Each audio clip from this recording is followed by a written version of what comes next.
জাতিসংঘে দেয়া ভাষণে যুদ্ধবন্ধের কোনো ইঙ্গিত দেননি নেতানিয়াহু, কিন্তু পরে চুক্তির সম্ভাবনার কথা জানিয়েছেন মার্কিন প্রেসিডেন্ট ট্রাম্প।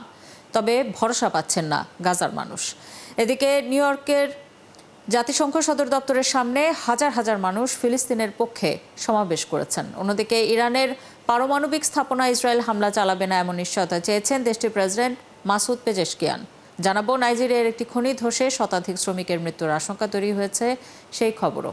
বিশ্বের নানা প্রান্তের এমন নানা রকম সব খবর নিয়ে বিশ্বজগের আজকের আয়োজনে স্বাগত জানাচ্ছি আমি আফসানা শাওন। জাতিসংঘে ইসরায়েলি প্রধানমন্ত্রী নেতানিয়াহুর দেয়া ভাষণে যুদ্ধবন্ধের কোনো ইঙ্গিত না থাকায় হতাশ গাজাবাসী। যদিও নেতানিয়াহুর ভাষণের পরই গাজায় যুদ্ধবন্ধের বিষয়ে একটি চুক্তির কথা জানিয়েছেন মার্কিন প্রেসিডেন্ট ট্রাম্প। এরই মধ্যে যুক্তরাজ্যের সাবেক প্রধানমন্ত্রী টনি ব্লেয়ার যুদ্ধ পরবর্তী গাজার নেতৃত্ব দিতে পারেন এমন আলোচনাও চলছে। বিশ্ব নেতাদের নানা পরিকল্পনার মধ্যেও গাজায় শনিবার সকাল থেকে ইসরায়েলি হামলায় অন্তত 25 জন নিহত হয়েছেন। সৃষ্টি ঘটকের রিপোর্ট। গাজায় হামলা বন্ধে গোটা বিশ্বই যখন সোচ্চার, তখন এক মুহূর্ত সেখানে থেমে নেই ইসরায়েলি সামরিক বাহিনীর বর্বরতা।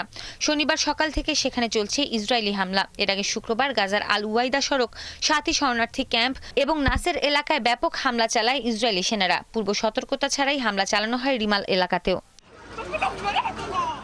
জাতিসংঘের মুখপাত্র স্টিফেন দুজারিখ জানান, গত 24 ঘন্টায় গাজায় প্রতি 8 থেকে 9 মিনিট পরপর ইসরায়েল বিমান হামলা চালিয়েছে। এসব হামলা বেসামরিক নাগরিকদের জন্য ধ্বংসাত্মক পরিণতি ডেকে আনছে বলে সতর্ক করেছেন তিনি। এছাড়া গাজায় যে ত্রাণ পাঠানো হচ্ছে তা সমুদ্রে এক বিন্দুর মতো বলেও মন্তব্য করেছেন স্টিফেন দুজারিখ। এরই মধ্যে শুক্রবার জাতিসংঘে দেয়া ইসরায়েলের প্রধানমন্ত্রী নেতানিয়াহুর ভাষণ ফিলিস্তিনিদের হতাশা আরও বাড়িয়েছে। খুব আশা নিয়েছিলাম, ভেবেছিলাম তিনি হয়তো এমন কিছু বলবেন যাতে পরিস্থিতি স্বাভাবিক হওয়ার ব্যাপারে সামান্য হলেও ইঙ্গিত থাকবে, কিন্তু খুব হতাশ হলাম। যদিও নেতানিয়াহুর ভাষণের পর ইসরায়েল ও হামাসের মধ্যে গাজা যুদ্ধ বন্ধে একটি চুক্তির সম্ভাবনার কথা জানিয়েছেন মার্কিন প্রেসিডেন্ট ট্রাম্প। সম্ভবত গাজা নিয়ে আমরা একটি চুক্তিতে পৌঁছেছি। এটি এমন চুক্তি হবে যা জিম্মিদের ফিরিয়ে আনবে। এটি এমন চুক্তি হবে যা যুদ্ধ থামাবে। শান্তি আসতে যাচ্ছে, আমরা আপনাদের জানাবো। এদিকে যুক্তরাষ্ট্রের নেতৃত্বাধীন শান্তি পরিকল্পনার আওতায় গাজায় যুদ্ধবিরতি পরবর্তী অন্তর্বর্তী সরকার পরিচালনায় নেতৃত্বাধীন ভূমিকা নিতে পারেন যুক্তরাজ্যের সাবেক প্রধানমন্ত্রী টনি ব্লেয়ার। এ বিষয়ে যুক্তরাষ্ট্রের সঙ্গে ব্লেয়ারের আলোচনা চলছে বলে জানা গেছে। সৃষ্টি ঘটক, 71। এর আগে ইসরায়েলি প্রধানমন্ত্রী বেনিয়ামিন নেতানিয়াহু শুক্রবার জাতিসংঘ সাধারণ পরিষদে ভাষণ দিতে গিয়ে পশ্চিমা দেশগুলোকে তীব্রভাবে আক্রমণ করেন। ভাষণের শুরুতেই অনেক দেশের প্রতিনিধিরা প্রতিবাদ জানিয়ে অধিবেশন কক্ষ বর্জন করেন। পরিষদের সভাপতি শৃঙ্খলা বজায় রাখতে বললেও তাতে কাজ হয়নি। জাতিসংঘের অধিবেশনে দেয়া ভাষণে নেতানিয়াহু মধ্যপ্রাচ্য, গাজা সংঘাত, ইরান সহ নানা বিষয় নিয়ে কথা বলেন। নেতানিয়াহুর ভাষণের বড় অংশ ছিল গাজায় চলমান সংঘাত নিয়ে। 2 বছর ধরে গাজায় চলমান ইসরায়েলি নৃশংসতার পক্ষে সাফাই তুলে ধরেন তিনি। এই সময়ে উপত্যকাটিতে ইসরায়েলি বাহিনী 65,000-এর বেশি ফিলিস্তিনিকে হত্যা করলেও নেতানিয়াহু দাবি করেন জাতিগত নিধনের সঙ্গে জড়িত নয় তার দেশ। ভাষণে ফিলিস্তিন রাষ্ট্র প্রতিষ্ঠার বিরোধিতা করেন নেতানিয়াহু। এদিকে জাতিসংঘে নেতানিয়াহুর ভাষণ গাজায় লাউড স্পিকারে প্রচার করা হয়েছে। এই সপ্তাহে ফ্রান্স, ব্রিটেন, অস্ট্রেলিয়া, কানাডা এবং অন্যান্য দেশের নেতারা নিঃশর্তভাবে ফিলিস্তিন রাষ্ট্রকে স্বীকৃতি দিয়েছেন। তারা এটি করেছেন অক্টোবর 7-এ হামাসের বর্বরতার পর, যা সেদিন প্রায় 90% ফিলিস্তিনি জনগণ সমর্থন করেছিল। বিশ্বের অনেকেই আর অক্টোবর 7-এর কথা মনে রাখে না, কিন্তু আমরা মনে রেখেছি। যুক্তরাষ্ট্রের নিউ ইয়র্কে জাতিসংঘ সদর দপ্তরের সামনে হাজার হাজার মানুষ ফিলিস্তিনের পক্ষে সমাবেশ করেছেন। জাতিসংঘের সাধারণ পরিষদের 80তম অধিবেশনের 4র্থ দিন শুক্রবার সকালে ইসরায়েলের প্রধানমন্ত্রী বেনিয়ামিন নেতানিয়াহু বক্তব্য দেন। তার প্রতিবাদেই ছিল ব্যাপক বিক্ষোভ। যুক্তরাষ্ট্রে বসবাসরত নানা দেশ ও জাতিগোষ্ঠীর সঙ্গে বাংলাদেশিরাও অংশ নেন এই বিক্ষোভ সমাবেশে। বিস্তারিত জানাচ্ছেন প্রতিনিধি তোফাজ্জল লিটন। জাতিসংঘের সাধারণ পরিষদের অধিবেশনে ইসরায়েলের প্রধানমন্ত্রী বেনিয়ামিন নেতানিয়াহু যখন বক্তব্য দিচ্ছিলেন, তখন জাতিসংঘ সদর দপ্তরের বাইরে ফিলিস্তিনে ইসরায়েলের আগ্রাসনের প্রতিবাদে বিক্ষোভে নামে অন্তত 5,000 মানুষ। এতে অংশ নিয়েছিলেন যুক্তরাষ্ট্রের প্রবাসী বাংলাদেশিরাও। গাজায় যে ধ্বংসযজ্ঞ, এগুলি মানুষ আর মেনে নিতে পারছে না, বিশেষ করে আমেরিকানরা।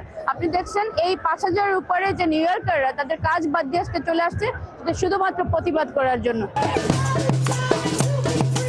এবারের জাতিসংঘের অধিবেশনে যুক্তরাজ্য, ফ্রান্স সহ পশ্চিমা 10টি দেশ ফিলিস্তিনকে স্বীকৃতি দিয়েছে। প্রতিদিনই বাড়ছে ফিলিস্তিনিদের প্রতি যুক্তরাষ্ট্রের তরুণদের সমর্থন।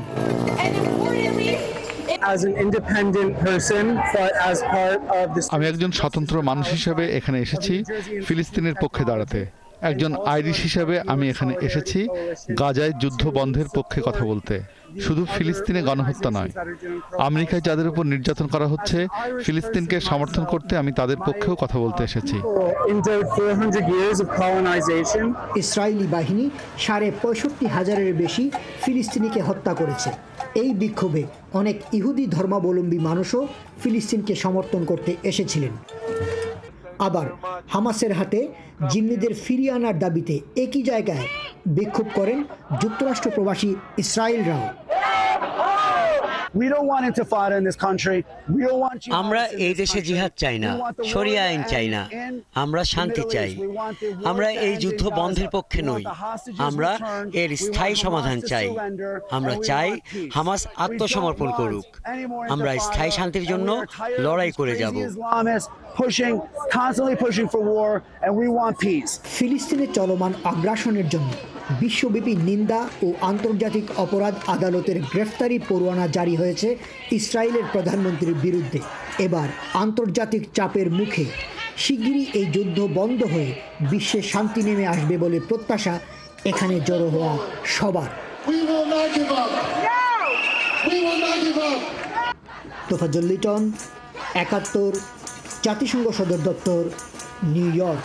যুক্তরাষ্ট্রের পররাষ্ট্র দপ্তর জানিয়েছে কলম্বিয়ার প্রেসিডেন্ট গুস্তাভো পেট্রোর ভিসা বাতিল করা হবে। শুক্রবার নিউ ইয়র্কে মার্কিন সেনাদের আদেশ অমান্য এবং সহিংসতায় উস্কানি দেওয়ার আহ্বান জানানোর অভিযোগে তার বিরুদ্ধে এমন পদক্ষেপ নেওয়া হচ্ছে।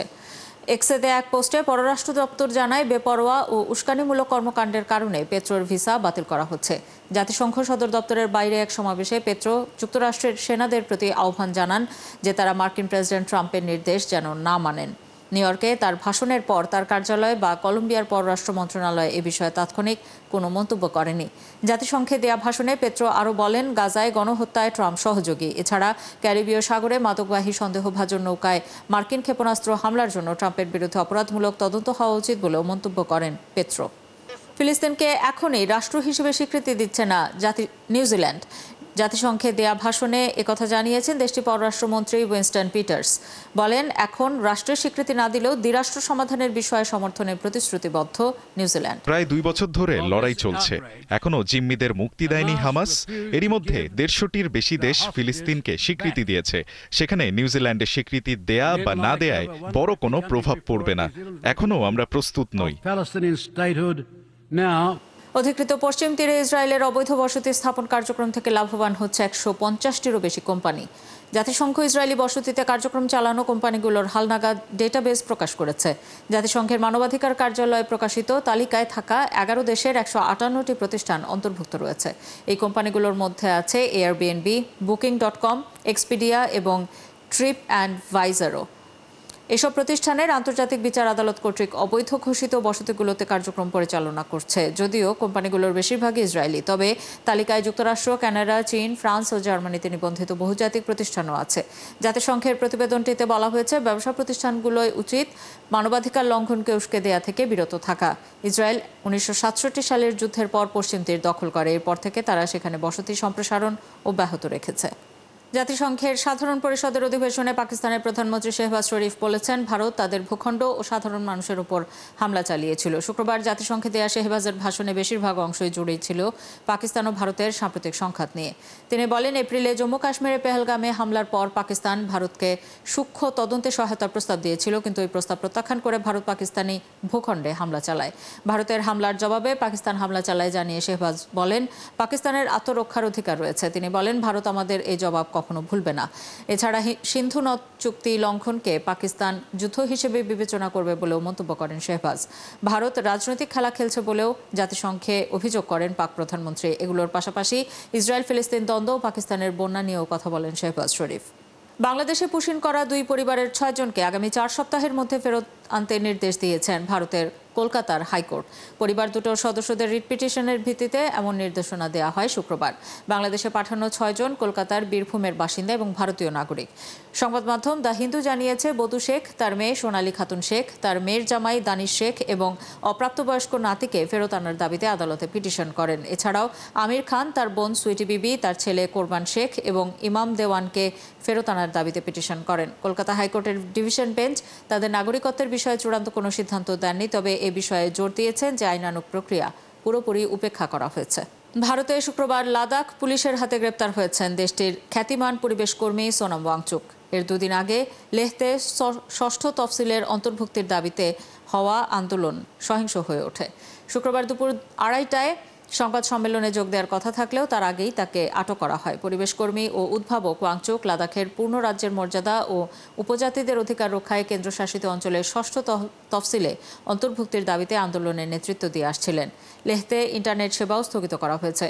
কোন অভিযোগে তাকে গ্রেপ্তার করা হয়েছে তা তাৎক্ষণিকভাবে স্পষ্ট হয়নি। এর আগে কেন্দ্রীয় স্বরাষ্ট্র মন্ত্রণালয় বুধবারের সহিংসতার জন্য ওয়াংচুককে দায়ী করে জানায়, তার উস্কানিমূলক মন্তব্যের ফলেই এই ঘটনা ঘটে। তবে ওয়াংচুক অভিযোগ অস্বীকার করেন।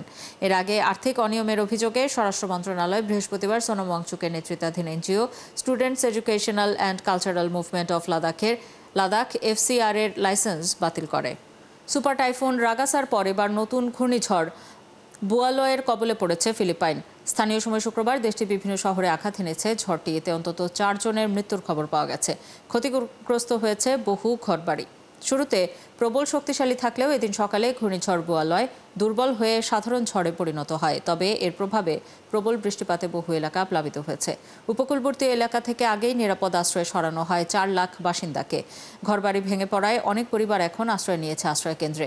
এদিকে রাগাসার প্রভাবে বিধ্বস্ত তাইওয়ানে নিখোঁজদের উদ্ধারে চলছে অভিযান।